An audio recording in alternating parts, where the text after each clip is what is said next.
Chris.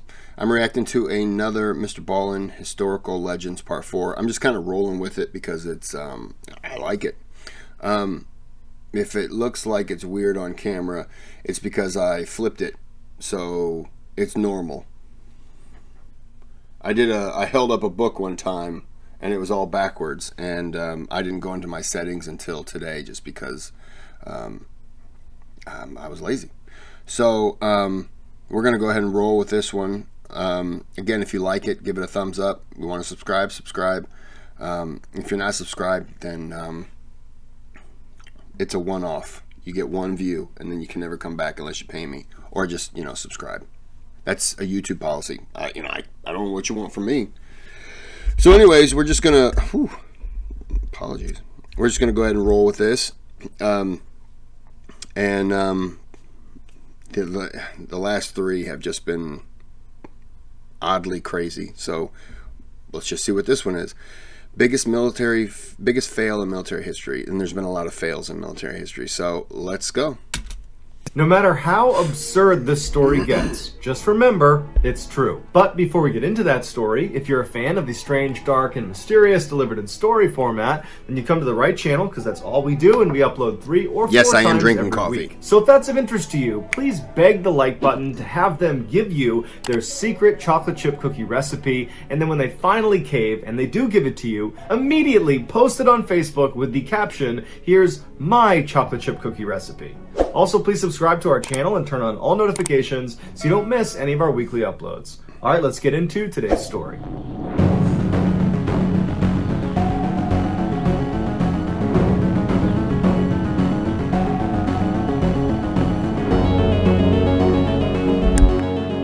Around the turn of the 20th century, Russia and Japan got into a dispute over who should be in control of Korea and China. Looking to avoid an armed conflict, the Japanese sent the Russians a deal that came with reasonable concessions on both sides. But the Russians didn't like it, they rejected the deal, and they countered with a pretty unreasonable deal that came with lots of concessions for Japan and not so many for Russia. And so Japan rejected that deal and then promptly launched a devastating surprise attack on the Russian Navy stationed at Fort Arthur in China. This attack would officially start the 1-year-long Russo-Japanese War. The Russians knew they would need to send a replacement naval fleet up to Fort Arthur to reclaim it from the Japanese, but unfortunately, the attack at Fort Arthur had totally wiped out all of Russia's best sailors and all their best ships, putting Russia at a major disadvantage to start this war. And so as Russians are wondering what they're going to do next, the Russian Emperor, Tsar Nicholas II, authorizes an unbelievable mission. He orders the Russian Baltic Fleet to set sail from their harbor in northern Europe and sail 18,000 miles around the world to Japan, where they will defeat the Japanese and then reclaim Fort Arthur. The fact that none of the Baltic Fleet ships were designed to sail that far of a distance, or that there were literally 0 refueling points along their massive projected path, was considered largely inconsequential and ignored. What was I'm going to say that's something that is pretty consequential, and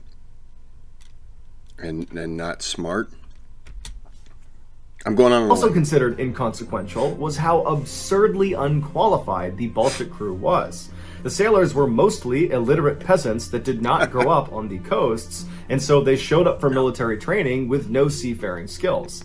And then after their military training, they still had no seafaring skills because the Baltic Fleet's harbor was frozen solid almost year-round. But the Tsar believed the man he had put in charge of this crew, Admiral Rojesvenski, would make up for their deficiencies. My dog's trying to get up here. And this belief was not unwarranted. Admiral Rojesvenski was the best Russian officer that had not been killed in that Japan surprise attack. He had significant combat experience, and he had a wickedly bad temper. He didn't care who you were. If you were doing something he didn't like, he was going to beat the crap out of you. Literally. And when he was told he was going to be in charge of this fairly inexperienced crew, he was certain his rough style would whip these Baltic boys into shape, and they would be very successful.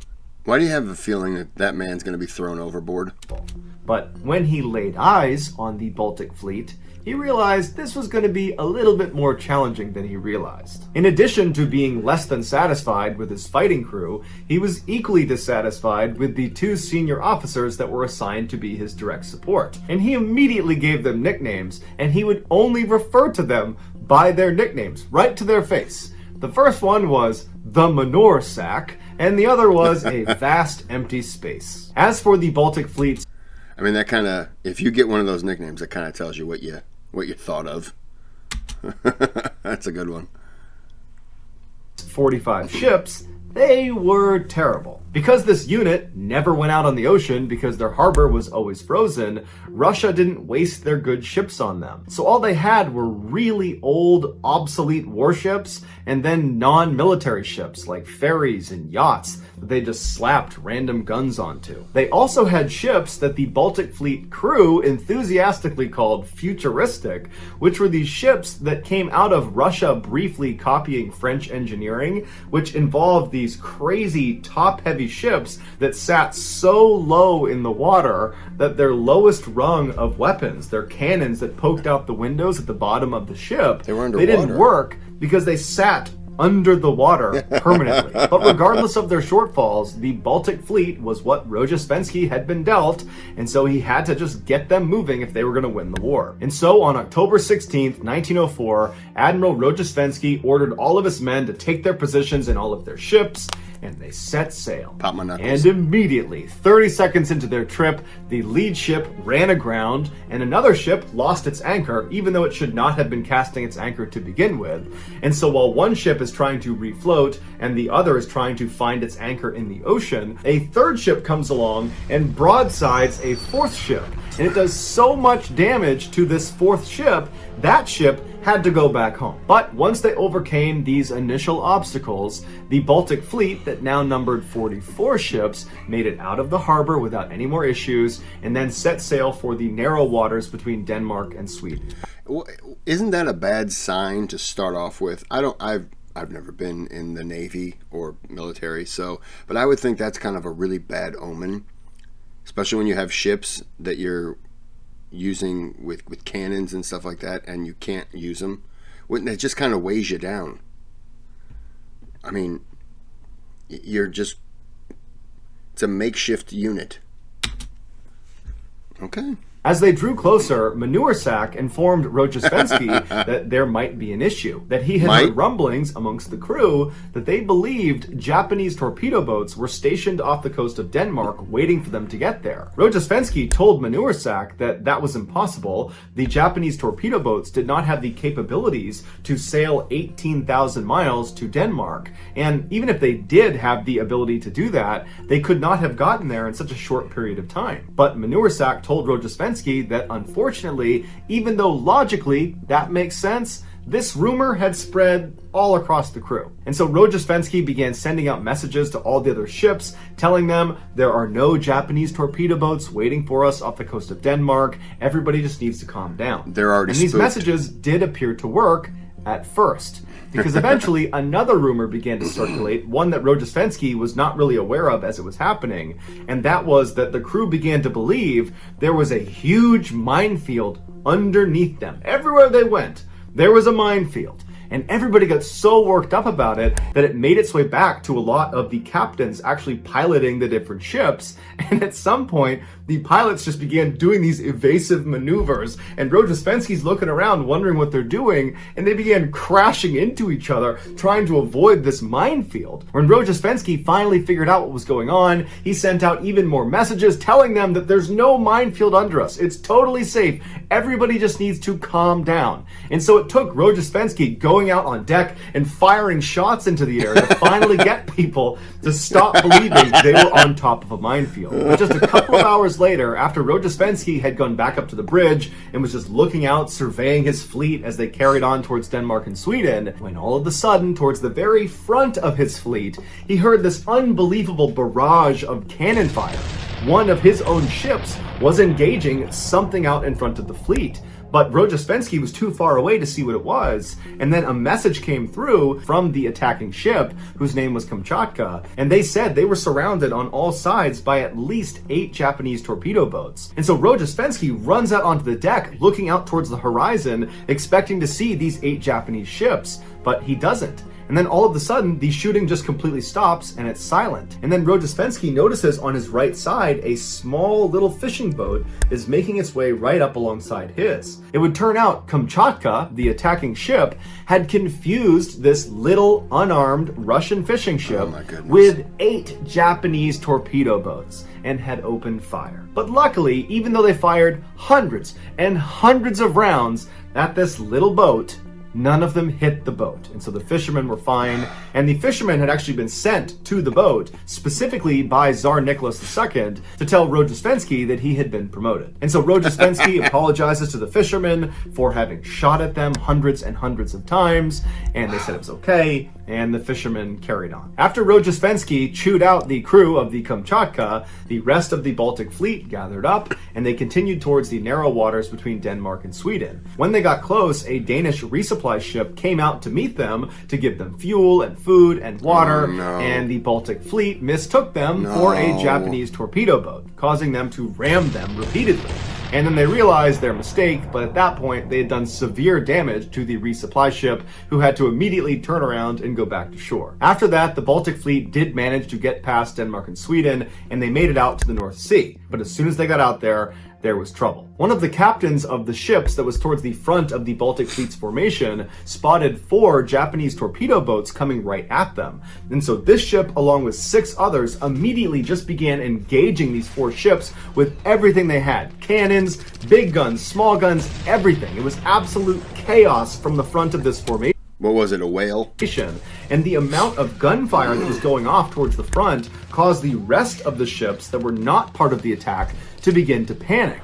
And the other ship captains began ramming into each other to try to get away from this attack. And so while that's going on, all the crew members on all the ships begin drawing their swords and running around, expecting the Japanese to board them at any moment. And the others that did not draw their swords put on life jackets and laid down on their back on the deck of the ship, believing that was procedure for how to survive a sinking ship. And so for the next 20 minutes, it was just continuous gunfire coming from the front of their formation. One of the attacking ships sent a message back to Rogospensky that said they had been hit by a torpedo and they were taking heavy fire, and it was just absolute bedlam up there. And then all of a sudden it just totally stopped. And when the smoke cleared, Rogospensky and his ship had been able to maneuver up a little bit closer, and they could see what they were shooting at. And it would turn out, once again, it was a case of mistaken identity. They were not being attacked by Japanese torpedo boats. They had spotted 4 small British fishing boats. And in the chaos of the gunfight,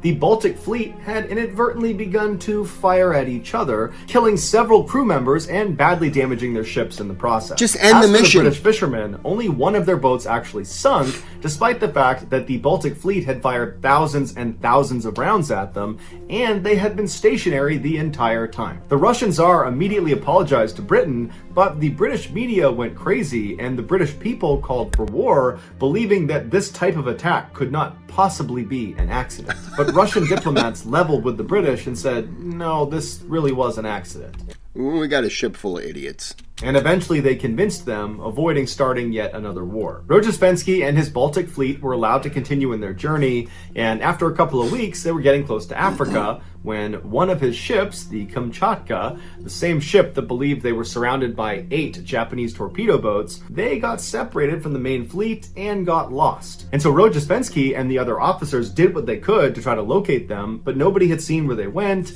and there wasn't great technology to try to locate them, and so unfortunately, Rogospensky and the Baltic Fleet just had to continue on and hope that I'm getting angry right now. Like, I'm getting mad. I can feel my blood boiling. At some point, the lost ship would find them again. A few days later, the main body arrived in Tangier, and lo and behold, Kamchatka showed up. And they informed Rogospensky that they had gotten lost, and they didn't really have a good answer for that. But once they were lost, they managed to engage 3 separate Japanese torpedo boats. But it would turn out they were not Japanese torpedo boats. They were in fact a German, a Swedish, and a French fishing boat, but none of Kamchatka's rounds actually impacted any of the 3 vessels, and so 3 more wars were averted. And so now that Rojesvenski had his lost ship back, he gathered up his full Baltic fleet, and they left Tangier. But on their way out, one of the ships managed to cut the underwater telegraph line to Tangier, cutting off Tangier's communication with Europe for the next 4 days. By now, the Baltic Fleet was very low on coal, but they had a planned rendezvous with a German resupply ship off the coast of West Africa. When they got there, the crew decided they didn't want to do another resupply later on, and so let's just take double coal this time. And so they hauled all this extra coal onto their ships, despite not having a place for it, and so naturally they began throwing it in the halls and in their bedrooms, and basically anywhere there was space. And what that did is it led to a fine layer of coal dust all over everything in the ship. And that, combined with the intense humidity off the coast of Africa, led to this black coal gunk getting trapped inside of all of the sailors' lungs, which began killing several of them. A couple weeks later, as they rounded the southern tip of Africa, it finally rained on them, washing away a lot of that coal dust on their ships, which was a big relief. But the rain turned into a pretty bad storm, and so Rojesvenski decided he just wanted all of his ships to call in and say they were okay. And so one by one, each of the ships were told to message him saying the words, "We are okay." And so one by one, each of the ships did this until it got to Kamchatka's turn. And they accidentally sent the message, "Do you see Japanese torpedo boats?" And of course, this message spread like wildfire across the entire crew. I want to stop this video right here and just walk away and scream. Kamchatsky, or what? I don't like him already.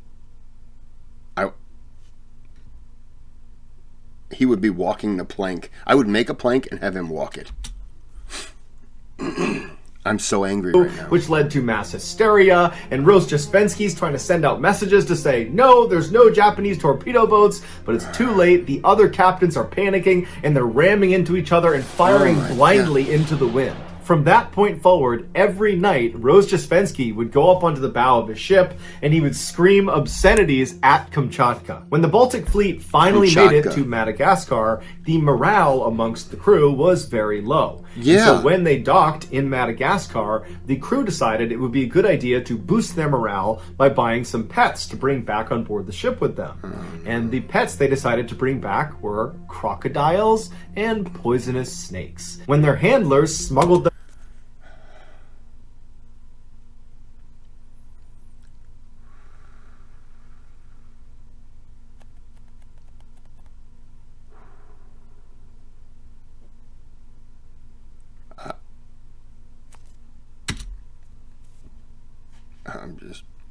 back on board their ship, they immediately escaped down into the bowels of the ship. When they went looking for them, they couldn't find them because the ships were in such bad shape. There were all sorts of cracks and holes all over the interior for these animals to escape to. And so the men just had to accept there were very dangerous predators just living on their ship with them. And so most men were unable to sleep at night in fear of being attacked by these animals, which led a number of them to go for real insane. And so the pets idea didn't really boost morale amongst the Baltic Fleet, and so one of the officers decided he would take another crack at boosting spirits. And so he went to a vendor in Madagascar and he purchased 2,000 of their finest cigarettes to bring back on board. So he brings them back on board, he hands them all out, and everyone's so thankful. But it turns out those cigarettes were laced with enormous amounts of opium, which led to hundreds of the crew members becoming hopelessly addicted to opium. Also in Madagascar, the sailors picked up dozens of diseases that began wiping them out in droves. During one funeral for a crew member, the Kamchatka asked if they could fire a salute with blank rounds. They were given permission, but they accidentally fired live rounds into the ship right next to them. When Rojesvenski and the rest of the Baltic Fleet finally left Madagascar, their only refrigerator on board one of their ships broke, which spoiled all of their meat, tons and tons of meat. And so they began throwing it overboard, which attracted hundreds and hundreds of sharks, which circled their ships for the rest of their journey. Rojesvenski desperately wanted to find a way to somehow train the remainder of the Baltic Fleet how to be somewhat militarily competent. And so he decided he would make them all do target practice, because that had been a big issue on this trip so far. And so he had one ship attach a long line that was connected to a target in the water, and that ship would pull the target along, and the other ships would take shots at the target. And so all of the ships on Rojesvenski's call began firing at this target, and after thousands and thousands of rounds, they didn't hit the target once. However, they managed to continuously shoot the ship that was pulling the target. For Rojesvenski, this was the final straw. He felt like he could do absolutely nothing to make the Baltic Fleet an actual military force. And so he sent a message back to the Tsar and said, "You got to replace me. I need to resign, and somebody else needs to come in and take over." And the Tsar said, "No, this is your fleet." And so begrudgingly, Rojesvenski continued on leading the Baltic Fleet until they finally, after 7 total months on the sea, were within striking distance of their target. 7 months? The night before, as they prepared for their attack, they went into stealth mode, where all the ships killed all of their lights. So they're totally dark, with the exception of their hospital ship. That kept their lights on. This was considered a rule of war at the time, which both sides abided by. And so while the Baltic Fleet was sitting out in the waters outside of Japan, a small fishing boat began coming towards them. Now, the fishing boat could only see the lit-up hospital ship. They could not see the 43 other darkened ships. And so a crew member on board this hospital ship came up to the railing, and he recognized the fishing boat was actually a Russian fishing boat. And so he waved them down, and when the Russian fishermen came outside, the crew member told him, "You gotta stop, because there's 43 ships behind me that have their lights off. Do not go this way, go around." And so the Russian fisherman thanked him and turned around and went on his merry way. Except that wasn't a Russian fisherman, it was a Japanese sailor on board a Japanese torpedo boat. Oh, of course and it now was. they knew exactly where the Baltic Fleet was. Oh, my goodness. That night, the Japanese Navy completely surrounded the Baltic. This is the first ship that they encountered they didn't try to shoot at. And it was the one ship that they were... I am so angry right now. It was the one... I want to end this video. Just get this video over with. Come on, Mr. B. Fleet, and then the next day at daybreak they launched their attack. It was called the Battle of Tsushima, and it was obscenely lopsided. The Japanese Navy completely wiped out the Baltic Fleet, killing 4,000 of their crew members and capturing 7,300 others, which included Rojesvenski, who had been badly wounded in the battle, but he would survive. In contrast, the Japanese only had 100 casualties. This victory for Japan really marked the end of the war for Russia, and shortly after the Battle of Tsushima, the Russians agreed to surrender. So that's going to do it, guys. If you found the secret in today's episode, let us know in... Yeah, there was no secret. The secret was if you made it through without being mad, you're lucky. I know, I understand it was supposed to be humorous, but like I am raging inside. Just at the incompetence. And it wasn't just one thing, it was the nonstop. And then of all the ships that they didn't shoot at, first off, they missed everything they shot at, except for like the one British ship that they sunk, which was probably an accident. There's probably, in that ship, the British probably had like a little cork at the bottom, like just pull in case of emergency, and it just flooded the ship, and just took it down. I'm just gonna end it because I'm angry right now. I shouldn't be. This shouldn't bother me, but it does. I want to bite my teeth, and I don't even know what that means. All right, I'm just going to end this here. If you liked the video, I don't know why you would like this video. This is enraging. But, you know, if you like it, give it a thumbs up. Subscribe to the channel.